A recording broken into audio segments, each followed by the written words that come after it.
Hi, family and friends. Happy Sunday, June 28th, 2015. Just a little hello from New Orleans. For those of you who haven't had a chance to come down and visit, here's a little look at the street where I live.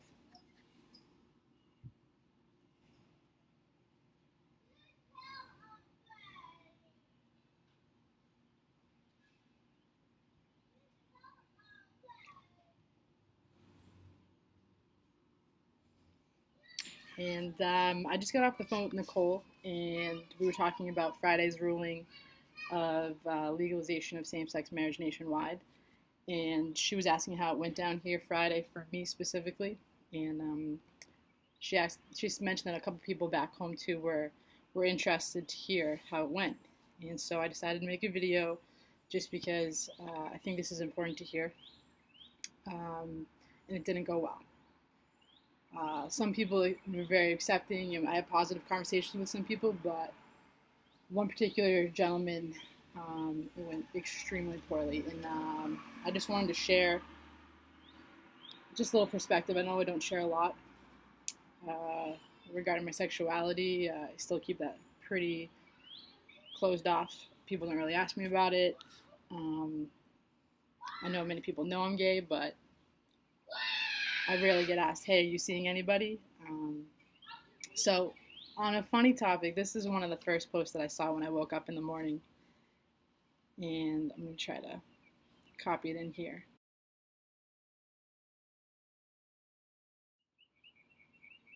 So when I saw that post, I definitely chuckled to myself because I almost used it as an advantage. Like, I didn't feel that pressure as a 20-something. I still don't really.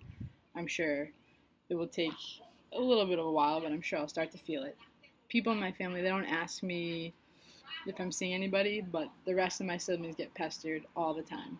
Specifically, I think we all know Nicole gets a lot of the heat. And it's kind of enough. It's kind of, she's like, back off, don't ask. You can feel free to ask me now, even if you may feel uncomfortable. Like, I think it's important to kind of spread the pestering and the pressure. So I feel like I don't get discriminated against that much for being gay, but when it happens, it stings a lot. And it happens from friends, family, and coworkers. And when it's people that are close to me, that's when it hurts the most. So a few examples. Back when my grandmother passed away in 2013, my uncle came up to visit. Hadn't seen him in 10 years. And he got off the phone with the funeral director and said, oh, if you ask me, like, he's a little light in the loafers. Grandma would have referred to him as a homo. First of all, she wouldn't have. Second of all, rude. Third of all, I'm about to walk out of the room so you don't see me cry. And looking back, I probably should have stayed in the room. I should have let him see how much it hurt me that he said that. But I didn't. I felt I just couldn't let him see me. I had to walk out. And so this time, when it happened Friday, I kept making a point, like, don't stand up, Michelle. Don't just walk away and kind of let him get the best of you. Like, you got to stay and show him that what you are saying is legit. Like, stinging me. Every word you're saying is like, boom, boom. Where did that come from? So basically, I was just making conversation with the coworker and asked, yeah, what do you think about today's opinion? Like, isn't that a great thing for America that now same-sex couples can go get married? And he just went into this is terrible for America, our country's headed for them. And one of his opening lines was referring to, I guess, just same-sex relationships, and in general, he was like, it's unnatural. It's unnatural. And immediately I was like, all right. I said, you should probably leave right now. Like, he was almost on his way out for the weekend. I was like, you should probably just go right now. And he slowly was like, uh-oh, let me try to backpedal and see what I said wrong there. And he kept trying to come back to, from a scientific perspective, it's not normal. Humans, or any species, were created, and they were created in a certain way, and they were created to self-sustain. So in order to self-sustain, they need to be able to reproduce. And since you or anybody that's gay can't reproduce the traditional way, it's not natural, it's not normal. There was a mistake by the creator. So I just looked at him and I was like, so you think I was a mistake? Well, yeah, mistakes happen. So I asked him, so you're basically saying it's as if I was born with one arm. He's like, yeah, it's like a genetic mutation. It's a glitch. And it just, everything he was saying was like stinging so hard. And I don't know if I was trying to inform him at the time, but the conversation should have ended so many times. And he just kept going. And there was moments where I didn't say anything. I just paused for a good 2-3 minutes, just staring. Like, I could feel the tears starting to build up. And so he said, basically, that marriage should be, it's brought it back to the church. And I'm not going to get into the political aspect of it and how the ruling came about, because apparently, politically, a bunch of systematic procedures weren't followed. And I'm not going to get into the religious aspect of it. All I'm getting into is, as a human being, I just want to be treated equally. And the fact that you are discriminating against me for having this genetic glitch or this genetic mutation so clearly is just wrong.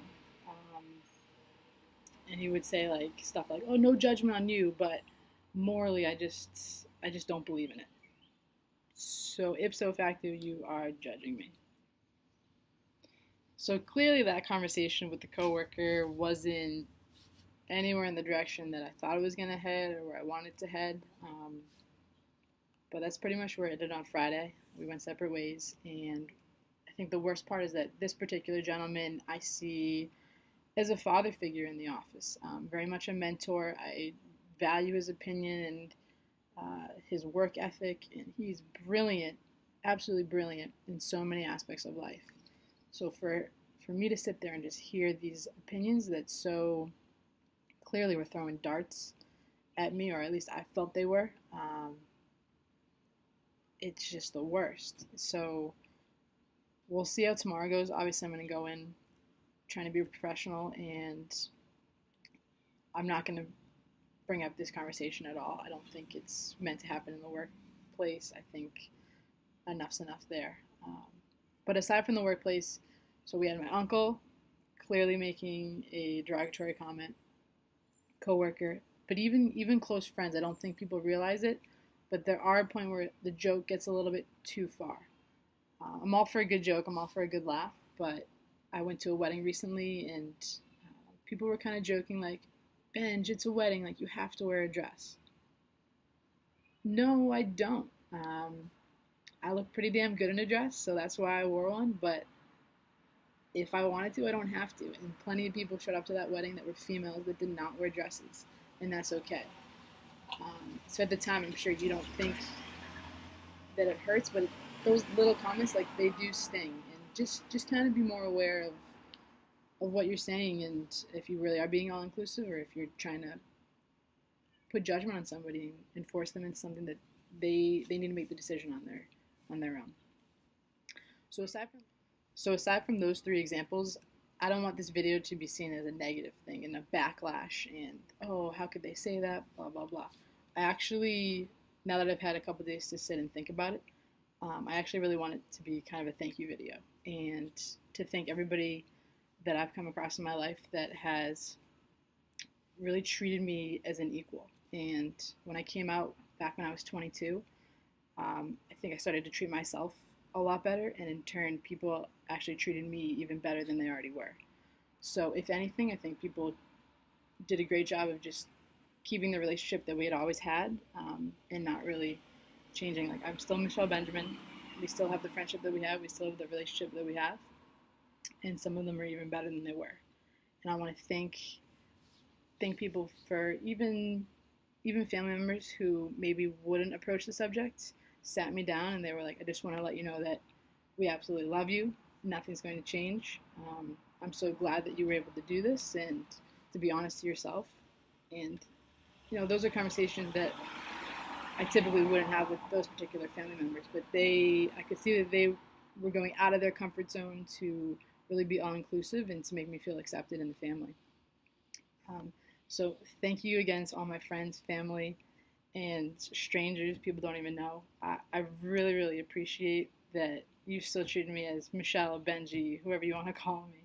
I'm still the same person and hopefully even a better person because of this. I feel I'm a much more sympathetic person and more accepting myself. I think before I came out, I was even pretty homophobic, to be honest. And I've broken so many barriers, and I feel great. I feel like a much better person. So thank you. And I only want positive feedback, positive comments. We need to take this and we need to learn from it. That there are people out there that they aren't accepting, they aren't for this. It's against their beliefs, their opinions, and I challenge you and I urge you to call people out. It's really hard to call out strangers and people that you don't really know, but family members, friends, even little jokes like, "Oh, that's so gay." Well, what word are you really trying to say there? Stupid, dumb, like, what are you really trying to say? And call people out. Uh, I'd really appreciate it. It helped me. I'm trying to do my best to call people out, and I hope friends and family can do the same. So thank you, and I will see you all very soon. Bye.